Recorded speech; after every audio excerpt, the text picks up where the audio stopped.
Summary of China's Super Consumers by Savio. Introduction. When I moved to the United Kingdom as an international student from America, I had the opportunity to live in a multicultural housing hub with many other international students, many of whom happened to be from China. And although they usually kept to themselves, existing as quiet and unobtrusive neighbors, a few things were easily observable, even without direct interaction. For starters, it was impossible not to notice the common denominator among them. They all appeared to have a great deal of money and be able to afford nice things. Although you can hardly broach that topic of conversation with people you don't know. Hey, how come you have all this money?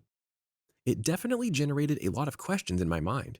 And while we certainly can't generalize and assume that all Chinese people are wealthy, we can acknowledge one thing, that the Chinese economy is definitely thriving. However, that's not just because of their government, their political policies, or even the types of goods they manufacture. It's also a result of their unique customer base and what Chinese entrepreneurs have learned about interacting with them. So, if you want to unlock the secrets behind the success of the Chinese economy and learn to duplicate them in your own endeavors, just keep reading.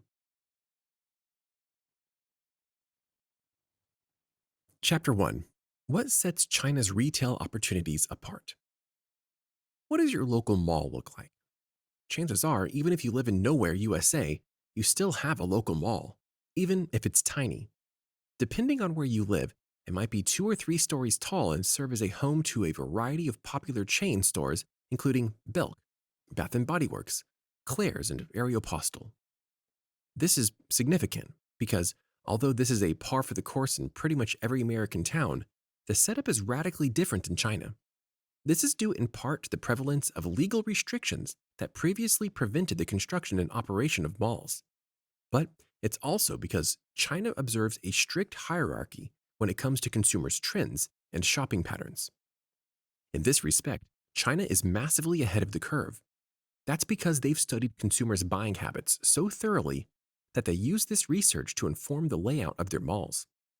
For example, you're unlikely to find a home goods shop in a Chinese mall, or decorative supplies such as bedding, throw pillows, and other household necessities. Chinese malls also don't follow the Western structure of 2 to 3 story buildings. Instead, a more common mall design would be comprised of up to 6 stories, with the most popular and most expensive retailers located on the lower floors. That's because Chinese entrepreneurs know two things: what their consumers prefer to buy and where they prefer to hang out. And because malls were slow to enter the Chinese economy, they've become a popular hangout for teens who are drawn to the latest fashions and trends. So if you put the stores most likely to be frequented by kids at an accessible level, the main 2 to 3 floors of the mall, and keep them stocked with the next big craze, it follows naturally that you'll attract more foot traffic and be able to convert those shoppers into buying customers. Pretty smart, right? Another significant difference can be found in the dichotomy between retail and wholesale in China and the US. For example, Western businesses distinguish between retail and wholesale because of the prevalence of corporate buyers. And because China sellers are free from the restrictions imposed by corporate buyers, each brand is free to establish its own rules for product pricing, store policies, and order fulfillment. Likewise, Chinese brands are free to act as their own retailers and make their own rules. For them, their location in a department store is simply a blank space that each store can personalize individually, in much the same way as you might if you're renting an apartment. As you can imagine, this marks a significant difference between the Chinese and Western models of shopping. Chapter 2. China and the emarket. How many online purchases do you make every month? Think about your Amazon orders, your online pizza deliveries, the impulse buys you make because of targeted Instagram ads. You might not know the figures off the top of your head, but economists make their living by analyzing our shopping habits, and the data might surprise you. Because according to a recent study conducted by international statistics website Statista, 1.8 billion shop online as of 2018. And although that data measures the population of online shoppers worldwide, a percentage breakdown indicates that not only does China account for more than half of the world's online shoppers, there are more active online shoppers than there are people alive in America. Likewise, a study conducted by financial website Oberlo conducted that Chinese firms Alibaba and Taobao rank as the world's two largest online marketplaces, with Taobao grossing a GMV of $515 billion. Similarly, Alibaba holds a shocking monopoly, dominating over 80% of all online retail interactions in China. Statistics have also indicated that Chinese shoppers make a whopping 8.4 online purchases per month, compared to 5.2 in the United States. So, what makes the difference? What gives China an upper hand in the world of online shopping? The authors posit that one major difference can be found in the fact that China possesses superior technological advancements. As a result, they can orchestrate significant economic change in a much shorter period of time than countries who are less technologically advanced, even if these countries, like the US, possess strong economies. The fact that they have developed gradually over time means that they can't handle massive spurts of change overnight. This can account for the popularity of Chinese e-retailers such as Alibaba and Taobao, because they utilize platforms like Tmall. Tmall enables over 135,000 retailers, both those who are local to China and their foreign counterparts, to collaborate in one hub that gives them access to 600 million Chinese shoppers. And because it offers both maximum accessibility and an incredible variety, it works. Every single one of those 600 million users have been converted to paying customers on either Alibaba or Taobao or both. So how do you break into the market and access those 600 million customers?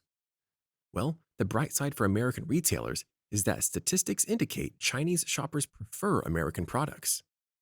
This is ironic, given the wealth of American products which are actually manufactured in China.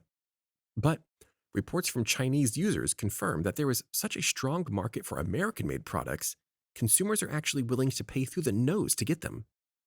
So, if you're an American retailer, the good news is that you can sell pretty much anything in the world and know that you already have a market ready and waiting. However, don't expect it to be smooth sailing. China handles copyright and property laws differently than Western retailers. For example, in the US, our policy operates on a first-to-use basis when it comes to registering intellectual property rights.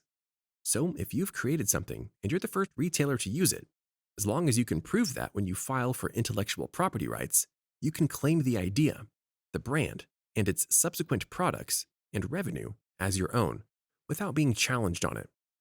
But if you're in China, the rules are a little different. They operate on a first-to-file basis, meaning that the first person who files for intellectual property rights gets to own that idea and its results. Even if you thought of, invented, and started using that thing first. As a result, this creates an aggressive first-come, first-served mentality in the world of Chinese online shopping.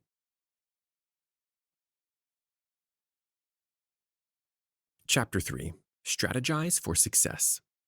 Because the rules of online retail function differently in China, you can't just drive in on a whim and expect to succeed as you might when founding a new startup in the West. Instead, your new business venture must be characterized by careful planning and strategizing. So, how can you successfully break into the Chinese market? Well, the author posits that one major step is relinquishing the common perception that China is simply a hotspot for manufacturing cheap goods fast. Replacing this vision with the understanding that China has a powerful economy and stands as a titan of retail will help you succeed from the beginning. Entrepreneurs may also find it helpful to follow what the author calls the 6 mega processes of the supply chain. These mega processes can also be thought of as a 6-step plan that can be practiced in this order: planning, buying, making, storing, distributing, and selling. If you engage with these practices while cultivating your awareness of the differences that characterize the Chinese market, you'll be well on your way to success. You can also give yourself a leg up by learning from other companies' mistakes. For example, many companies who attempt to integrate into the Chinese market report issues with their suppliers. This might manifest as the procurement of shoddy products or inconsistent deliveries, both of which differ from the standards of which Western retailers are accustomed. So, if you want to avoid these challengers and chart a smooth course for your company, here are some tips you can consider. For starters, develop a strategy that anticipates these struggles. What are your standards for your suppliers? What are your purchasing requirements? When conflicts arise between you and your suppliers, how will you handle them? However, each of these questions should be filtered through one guiding golden rule. How much do you know about Chinese culture in each of these areas, and how will you allow your knowledge to inform your policies? As you seek to answer these questions, you should also consider how you will train and educate each member of your staff, particularly those who will be working directly with your Chinese suppliers. And last but not least, the authors recommend preparing to integrate your current technology systems with the latest in Chinese tech. This is vital because, as we've discussed in previous chapters, China is more technologically advanced than many developed Western countries. This means that in order to succeed in their market, you should be willing to use their tech. If you attempt to use Western platforms or tech practices in your new Chinese market, you're unlikely to succeed. To put it simply, following these practices can't guarantee that your venture into the Chinese market will never encounter problems, but it will arm you with some of the best practices for success. Chapter 4: Marketing is Key. If you're an entrepreneur today, you already know the necessity of marketing. You also know that studying your target market and learning your customers' needs is a science all its own. And to that end, you've probably devoted an entire branch of your company to marketing. But the authors assert that if you're going to take the leap and tap into the Chinese market, the most important thing you can do is throw your existing marketing knowledge out the window. Why? Well, for starters, achieving success in Chinese marketing requires you to adopt the tech trends they're currently employing to reach prospective customers. And just as Chinese malls tailor their structures to their consumers' habits, the same is true of marketing strategies. As a result, a clear distinction can be observed in the selling strategies retailers use to target emerging markets versus developed markets. For example, statistics show that when Chinese companies target emerging markets, their branding strategies concentrate on depicting themselves as solid, stable, and trustworthy. In other words, they give credibility to a new product by telling customers, "We might be new, but we're reliable. You can trust us." By contrast, when targeting developed markets, brands concentrate on connecting with their customers and building a lasting relationship. This strategy works to set them apart from the competition by acknowledging there may be a lot of other people out there selling this product, but we're special because we value our customers. So if you want to be successful at marketing in the Chinese business world, you should start by identifying your target market. Once you know whether it's developed or emerging, you can tailor your marketing strategy accordingly. And for another helpful strategy, remember what we discussed earlier about the Chinese preference for American brands? Bearing this in mind, you can really boost your marketing strategy. So, to give yourself a leg up, consider writing your logo and tagline in English and marking up your prices. This will make you appear international, sophisticated, and perhaps most importantly, American. Similarly, if you brand yourself as being globally accessible, rather than implying that you aim to target China exclusively, this will also increase your appeal. However, with that being said, the authors caution that applying your knowledge of Chinese culture is critical when it comes to tailoring your branding. For example, if you intend to advertise primarily in big cities, go for a global appeal. But if you want to connect with users in small rural villages, where the values of family and tradition are more heavily emphasized, draw on the cultural respect for Chinese heritage and favor branding written in Chinese over English. It might also be beneficial to consider that the concept of creativity functions differently in Chinese culture than in our own Western sphere. For example, where American marketing might prioritize innovation, individuality, and the appeal of standing out from the crowd, Chinese culture favors branding that puts an appealing spin on traditional values. So rather than attempting to validate your customers and convince them that they're unique or special, draw on cultural values like tradition and the collective happiness of their social group. Indicate how your product will help them find harmony within their family or close circle of friends. Show how you can bring people together as a group instead of demonstrating how one person can stand out. However, while maintaining a sense of cultural integrity, it's also important to send the message that your product aligns with Western perceptions of happiness, value, and luxury. Final summary. If you're a foreign, especially Western retailer seeking to break into the Chinese market, you have a lot of fantastic opportunities. For example, because Chinese customers value Western standards of quality, many Chinese consumers are willing to pay a premium for American-made products, or even those with Western branding. Chinese customers also account for the world's largest percentage of online shoppers, and their advanced tech has created compelling new online platforms. This means that your opportunity to connect with 600 million customers just got more accessible.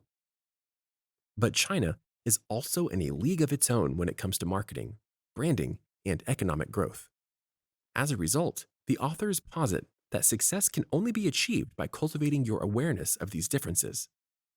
So if you develop an understanding of Chinese culture, learn to identify the differences between an emerging and developed market, a brand with sensitivity to the differences between big cities and rural villages, then you can succeed in the Chinese market.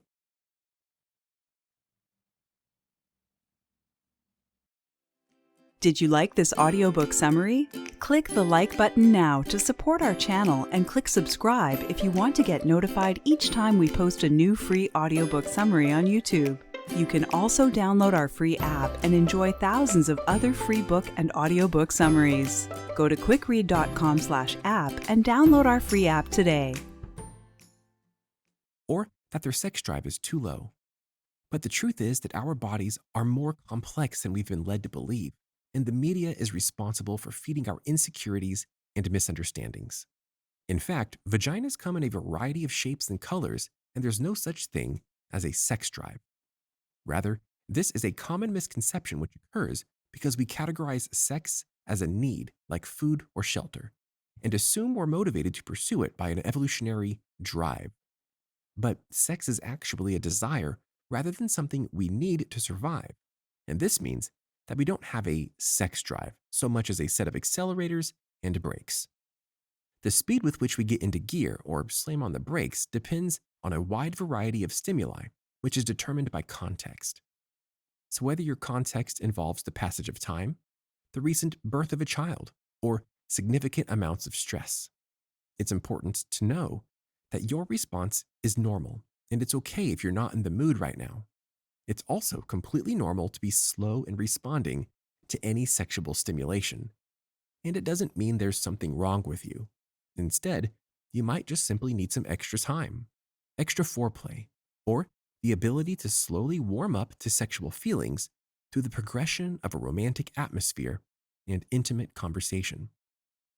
You should also remember that stress and media representation have a significant impact on the sex lives of men and women alike. Because feelings of tension or a sense of dissatisfaction with our bodies can quickly kill the mood. It's understandable if you need time to practice self-acceptance and cycle through the stress process before you're able to have enjoyable intercourse. But no matter what you struggle with, Nagoski invites readers to remember that everyone is free to grow and explore their sexuality.